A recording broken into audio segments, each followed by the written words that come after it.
Okay, good morning, students. This is a bit unusual. This is a bit interesting day. However, we are going to make this work. So, this will be a video that will be notes for today. You can pause it, you can fast forward, you can slow down or rewind, pause, do whatever you want with the video. It is entirely up to you for however you want to take the notes for today. We're going to talk about Portugal. We are on the continent, not country, continent of Europe. And one of the first countries we're going to look at is a country called Portugal. So, let's begin. The guiding question is, how do people distribute power and define roles?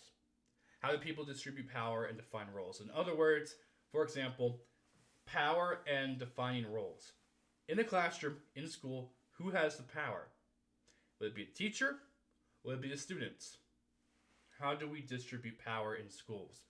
That is up for interpretation. How do you define roles? What role are you?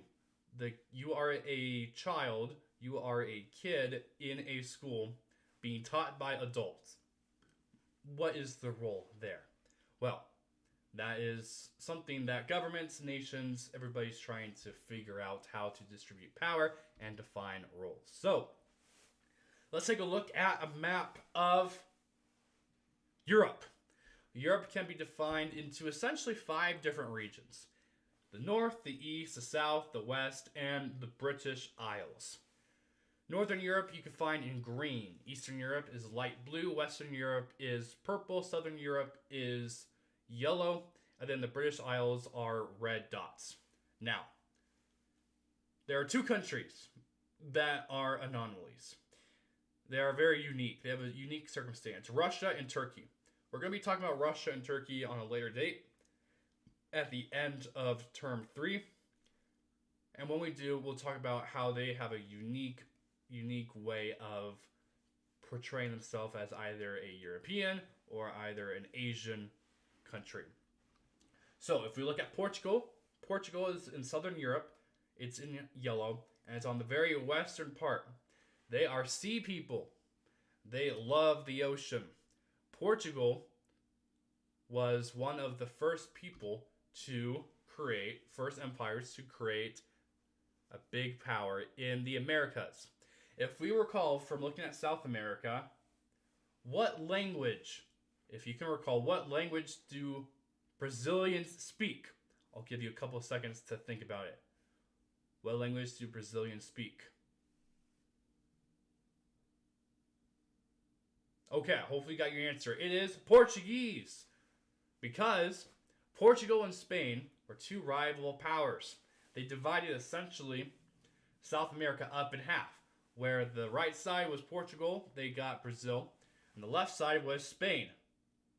And what language does Spain speak, do you think? I'll give you a couple seconds to think about it. That's right, Spain speaks Spanish. So that's why you have, to this day, still a Spanish-speaking and Portuguese-speaking countries in South America. So, what's in bold? What's in bold is the only thing you really need to write notes about, where essentially, following its heyday as a global maritime power during the 15th and 16th century, Portugal lost most of its wealth and status. So, what is a global maritime power? A global maritime power is sea power, ocean power, water power. Since they were next to the ocean, next to the Atlantic Ocean, that's why Portugal was able to be one of the first European empires to go and conquer the New World, to go and conquer the Americas during the 15th and 16th centuries, after Christopher Columbus sailed the ocean blue in 1492. There are some other key events that happened that you do not need to write down. You don't need to write this down, but some other key things of Portuguese history. 1910, they had a revolution to depose their monarchy. In 1974, they had a military coup. If we recall what military coup is, it starts with a J. What is it? It starts with a J, ends with an A. It is a junta. If you said junta, give yourself a pat on the back. It is a junta. Junta, if we recall, is a military coup, military dictatorship, takeover by the military. And then Portugal then granted independence to all of its African colonies. So they had colonies in South America. So they had Brazil. Modern day Brazil was one of the colonies. That's why they speak Portuguese to this day. Some other African colonies, Mozambique. If we recall Mozambique, Mozambique's language, one of the languages that Mozambique speak, is Portuguese. So you see history and languages all coincide with colonialism, with how the different powers of Europe were able to create their influence and spread their language. And additionally, Portugal is a founding member of NATO, North Atlantic Treaty Organization, and entered the European Union, EU. So, on your own time, you're going to watch an introduction to Portugal from our host Barbie, our great friend Barbie. You can get your parents' permission to watch Geography Now, Portugal. If you type in Geography Now, Portugal, you'll be able to watch this. Be sure to get your parents' permission before you watch anything on YouTube based on your teacher's recommendations. So, let's go back. You can pause the video. You can watch the introduction to Portugal if you get permission. And then we'll come back here. Pause it. Very good. All right, let's begin once anew. So, here's a map of Europe.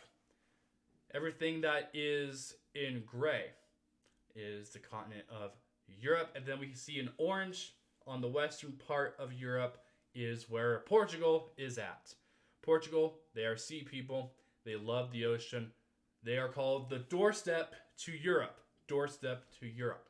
Because if you go on the Atlantic Ocean and you get into the continent of Europe, Portugal is going to be most likely the first country that you come across. The capital is Lisbon. Whenever you see a star on a map, that is the capital city. So Lisbon is the capital. And what's great about this is that Lisbon is off of the coast. It's near water. If it was more of an inland capital, Portugal probably wouldn't have that much of a sea presence, a water presence. But since they are next to a body of water as their capital, they're able to obtain lots of the resources and lots of the shipbuilding they then were able to create. Additionally, if you compare the land size of Portugal to the United States, from north to south, the southern part does not even reach the tip of Virginia, the state of Virginia, and the northern part does not even reach Pennsylvania. So it is a very relatively small country, but it had major impact throughout the world. Lots of influence throughout the world. So this is where we do our 2-minute break. You can pause the video, have 2 minutes, take a break with note taking, take a break of watching this video, and then 2 minutes you can come back, or you can just follow along with me still. All right, let's move on. Second part of the lesson, the law of the seas. What is the law of the seas? Well, let's find out. Since Portugal loves the sea, this is going to tie in greatly.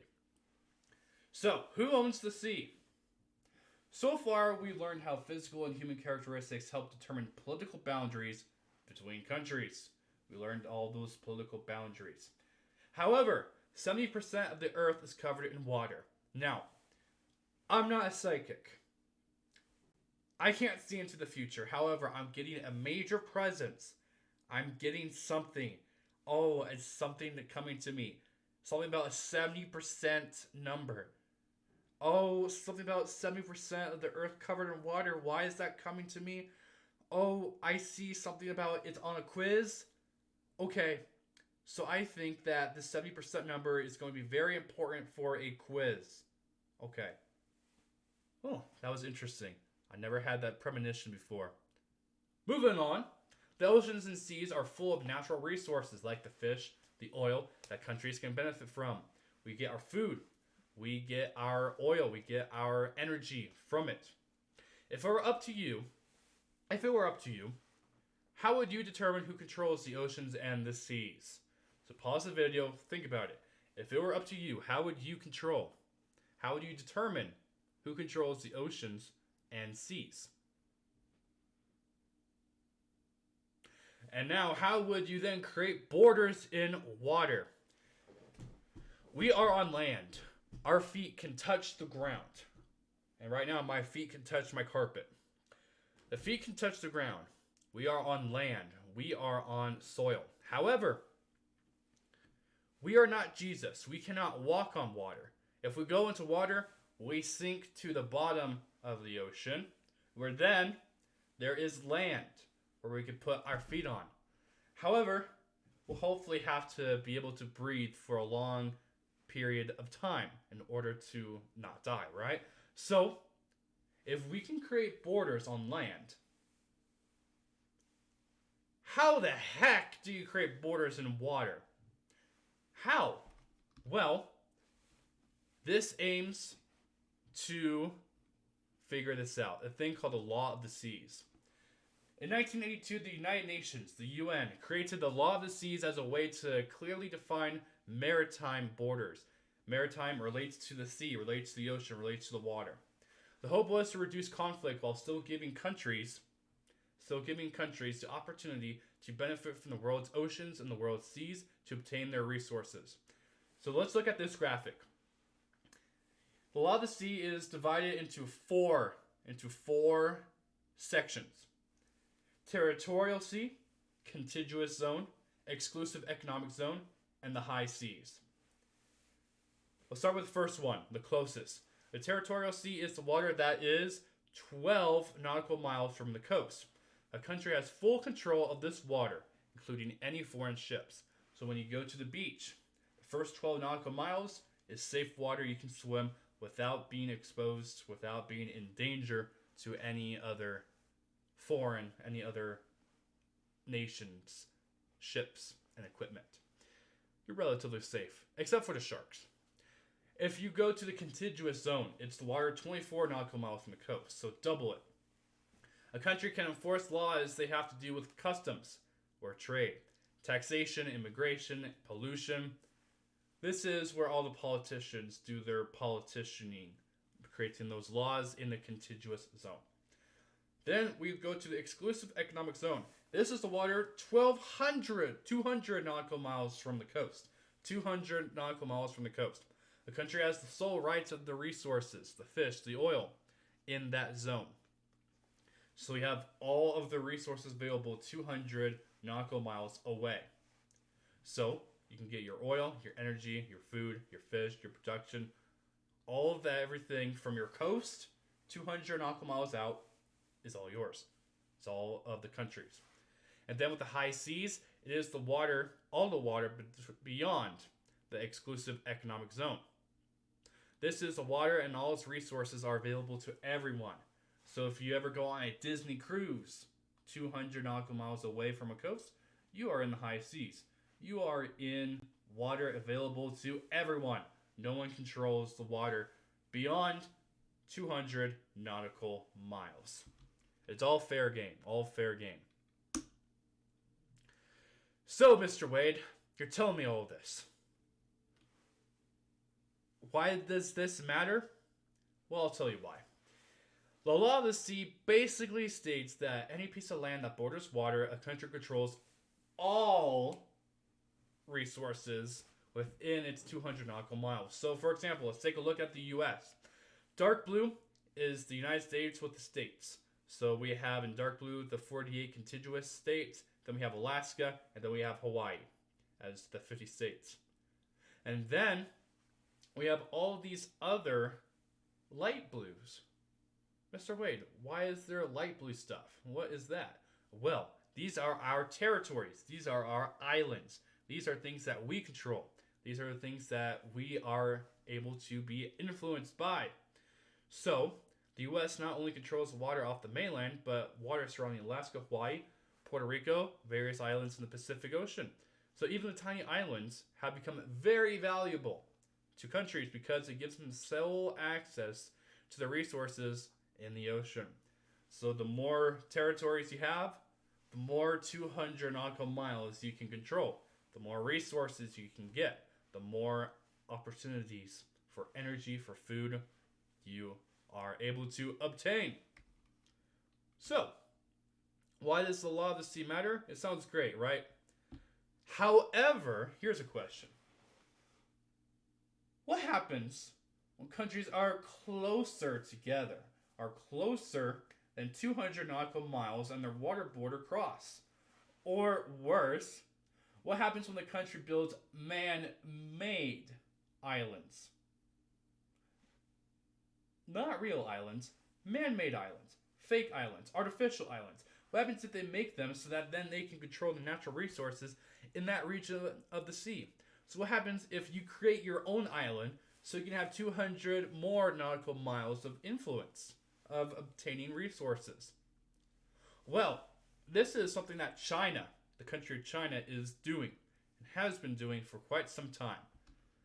So, to understand this issue, this is a video we are not going to watch right now because this is a virtual video lesson. However, get your parents' permission before you watch on Vox why China is building islands in the South China Sea. If you type that into YouTube, you can watch this. When you watch this, you can take notes as to how China is using the artificial islands to their benefit. And here is a brief lesson of that video. In the 1980s, the UN, United Nations, created the law of the seas for that 200 nautical miles. However, in the 1970s, so 10 years prior, China made its 9-dash line. 9-dash line that they can control everything in the South China Sea. Everything is theirs. So, China's argument is essentially the following. We created this line as our territory. How dare you, the United Nations, tell us 10 years later that we cannot use that anymore because of a 200 nautical mile zone. So because you're doing that, we're going to create artificial islands so we can have that influence to justify your laws. Now that is essentially the Chinese argument. You can watch this video. You can pause this video right now. Go onto YouTube, type in why China is building islands on the South China Sea. Get your parents' permission before you watch it, and then you can come back after you have watched it. So, let's go to the final slide. This is the visual data. South China Sea has a power struggle where essentially all the countries within the South China Sea are wanting as much influence and as much territory as possible to get the natural resources that 2.2 billion people, or 25% of the entire world's population, live relatively close to that South China Sea. So it is a vital, important place for global trade. On the right, you see artificial islands being created. So, artificial islands. If you can create your own island, then you have 200 nautical miles of resources available to you. So that concludes the lesson. Let me demonstrate what part 3 is going to be.